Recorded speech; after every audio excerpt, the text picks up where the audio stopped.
Marcus Chen had spent his entire life following the rules, every single one of them.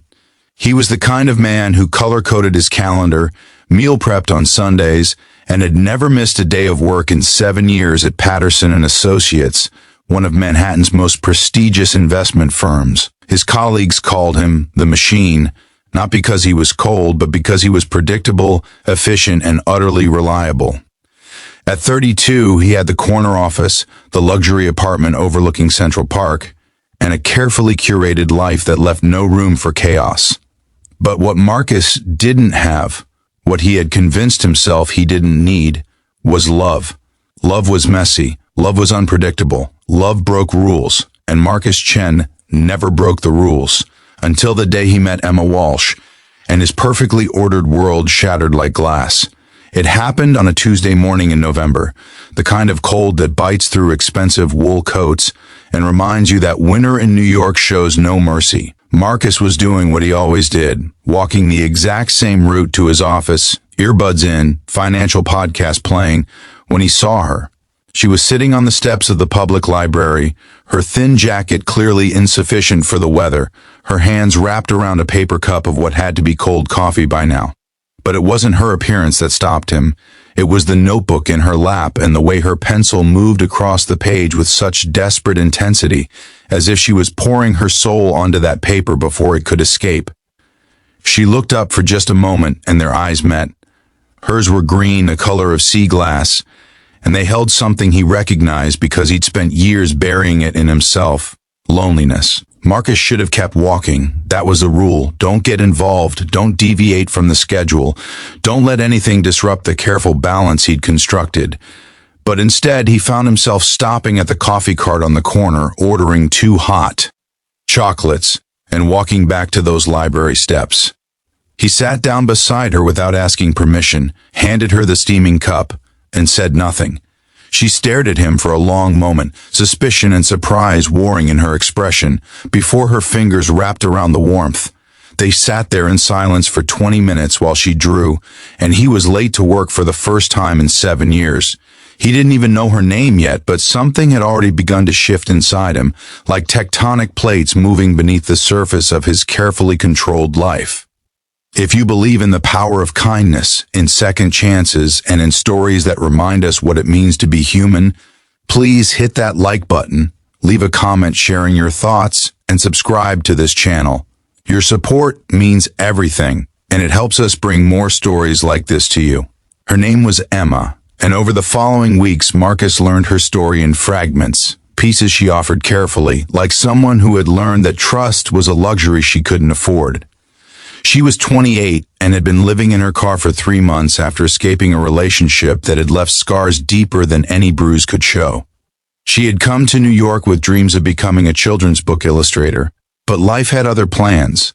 The man she'd loved had controlled everything: her money, her friends, her sense of self-worth, until the day she'd gathered every ounce of courage she possessed and left with nothing but a backpack and her art supplies. She didn't go to shelters because she was terrified he'd find her. She didn't ask for help because she'd been taught that needing help meant weakness.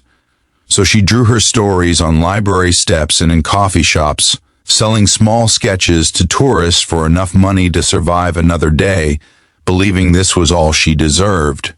Marcus's colleagues noticed the change in him immediately.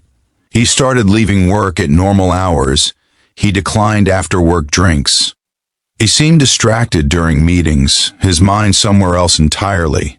What they didn't know was that he was breaking every rule he'd ever set for himself.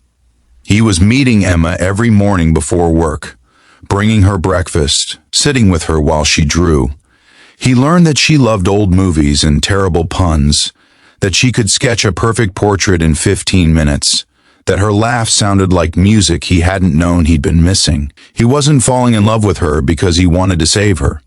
He was falling in love with her because she reminded him that there was more to life than quarterly reports and perfectly organized closets.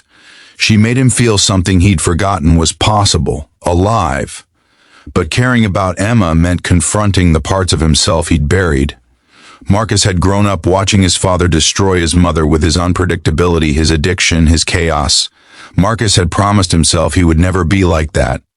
never let emotions control him, never let anyone close enough to cause that kind of pain. So he'd built walls and called them discipline. He'd created rules and called them success. He'd convinced himself that control was the same thing as happiness. Emma was showing him the difference, and it terrified him. Because helping her meant breaking his rules.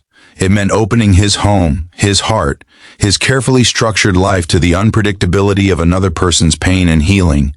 It meant risking everything he'd built to protect himself. The first rule Marcus broke was the one about bringing people into his personal space. His apartment had always been his sanctuary. Perfectly minimalist, perfectly controlled. But when November turned brutal and Emma's lips started turning blue even in coffee shops, he couldn't walk away anymore. He offered her his guest room, expecting her to refuse out of pride. Instead, she looked at him with those sea glass eyes and asked him why. Why would he help a stranger? Why would he disrupt his life for someone who had nothing to offer in return? Marcus surprised himself with his honesty. Because nobody should have to sleep in their car. Because kindness shouldn't require a reason. Because when he looked at her, he saw someone who deserved better than the hand life had dealt her. Because he was tired of following rules that kept him safe but left him empty. Emma moved into his guest room with her single backpack and her art supplies, and Marcus's perfectly ordered world became beautifully chaotic. She left sketches on the kitchen counter. She played old jazz records while making breakfast. She asked him questions about his life that no one had ever bothered to ask. Questions that made him realize how little of himself he'd been living. She noticed when he was stressed and left little drawings on his bathroom mirror with dry erase markers, silly cartoons that made him laugh before important meetings.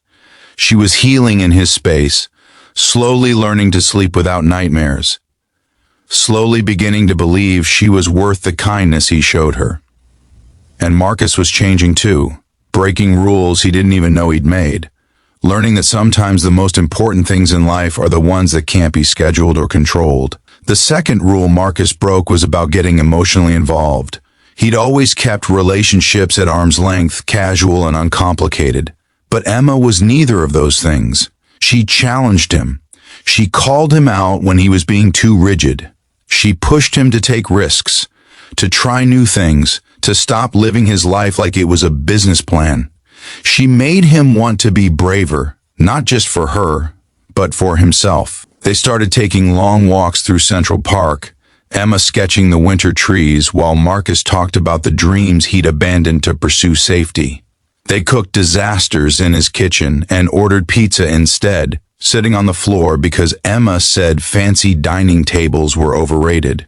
She showed him her children's book, the one she'd been working on for years, a story about a little girl who learned that being different was her superpower.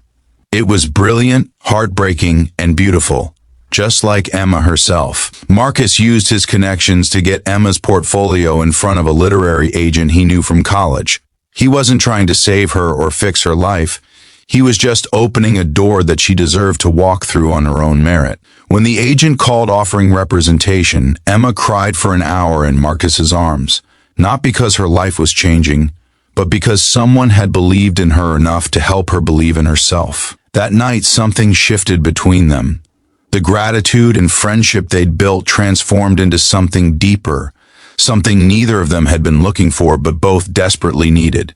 Marcus kissed her softly, asking permission with every gentle touch, showing her that love didn't have to hurt, that kindness didn't come with conditions, that she was worthy of tenderness.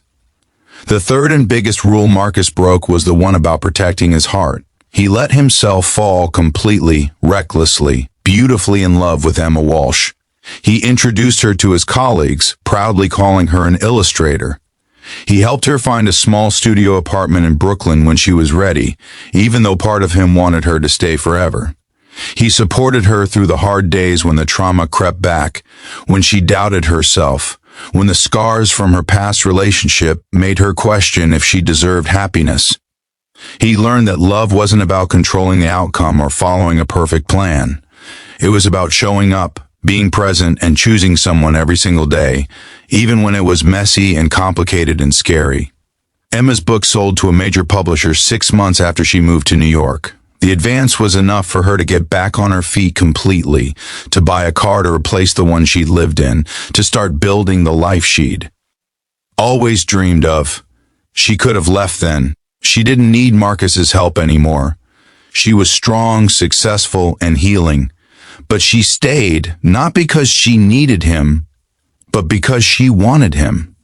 Because love wasn't about need or saving or fixing.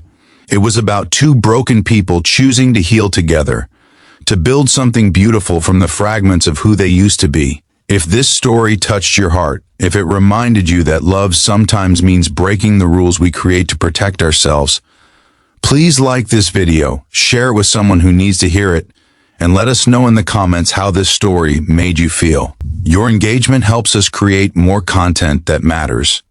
Before we end, please take a moment to comment below about a time when someone showed you unexpected kindness. Your stories inspire us all. Marcus Chen broke all his rules for Emma Walsh. He let go of control and embraced chaos. He traded predictability for passion. He risked his carefully constructed life for something real and messy and absolutely worth it. And in doing so, he discovered that the most important rule of all, the only one that truly mattered, was this: love is always worth the risk. Emma taught him that healing isn't linear, that strength looks like vulnerability, and that sometimes the greatest act of courage is allowing yourself to need someone while knowing you could survive without them. They built a life together that wasn't perfect or predictable, but it was theirs. It was real. And it was filled with the kind of love that happens when two people are brave enough to break the rules that keep them safe but alone, choosing instead the beautiful uncertainty of being truly, deeply, imperfectly together. Marcus had spent his whole life following rules, but Emma showed him something better. A love that writes its own rules, one brave, kind, broken, and beautiful day at a time.